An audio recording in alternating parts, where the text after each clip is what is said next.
اكو عائلة في محافظة ميسان 1952 في قضاء الميمونة. هاي العائلة تتكون من شيخ، هو شيخ كبير على أخوته، عنده 2 ولد وعنده بنية جدا جميلة، بحيث بنات السلف كلهن يغارن من هاي البنية الجميلة. فذاك اليوم الشيخ هو وزوجته سيروا وولده راحوا يسقون، فالبنية طلعت تريد تجيب ماي من الشط يصير قبال بيتهم، فوحدة من جوارينهم اللي تكره هاي البنية الجميلة تباوع عليها، فنزلت هاي بنت الشيخ تريد تجيب الماي، من نزلت زلقت من الطوفة طاحت بالماي، ظلت تصيح ما حد لها، غرقت البنية. هاي تباوع عليها جوارينهم، ما قالت البنية غرقت، ركضت بالسلف قالت بنت الشيخ فلان اجى عليها واحد ببلم، ونهبت وراحت وياه. فأبوها سمع، اجى نزع عقاله تلثم تكدر بالبيت. أمها ظلت من تطلع يذبون عليها كلام مو زين بالسلف.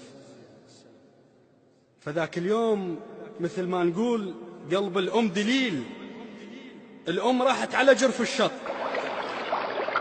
لقت بلم عالجرف،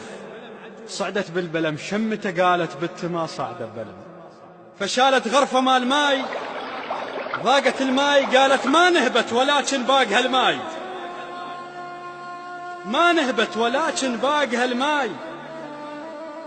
وقفت عالجرف شمت عطرها، بنت تحب صدق بس حبنا معدان، تحب شال الستر يخنق شعرها، مفرع كل وقت ما يستحي الماي، استحت بنت وعلي ذبت سترها، لو نهبت صدق كان مسحت آثار وذن أطراف أصابعها بجدرها، تبرد ذي بمس من حاجة يعقوب،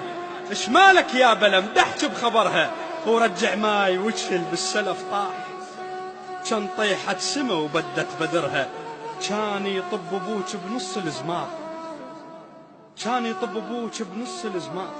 الطلابة تعتني هو القدرها، مقعد كان له بنص الدواوين، وهسه بغرفته ومكدر حدرها، يخزرني السلف من شازل الراس، العباية من السلف لث بكترها، مو لسعة جمر بس لسعة عيون، يذبها الماء درع جايش كبرها، وين القبو فاضل يخزر الماي وينشف الماي ويطلع خدرها، ما اريد الجثة بس الهدوم، خيطف حل ويجيب انعذرها، بنت شناغ هرفوا بالقفا عيون، بنت الشرف ما شايف ظهرها، قطفت عالجرف هوسم والحجول، عشت بديرته ولكن غريبة،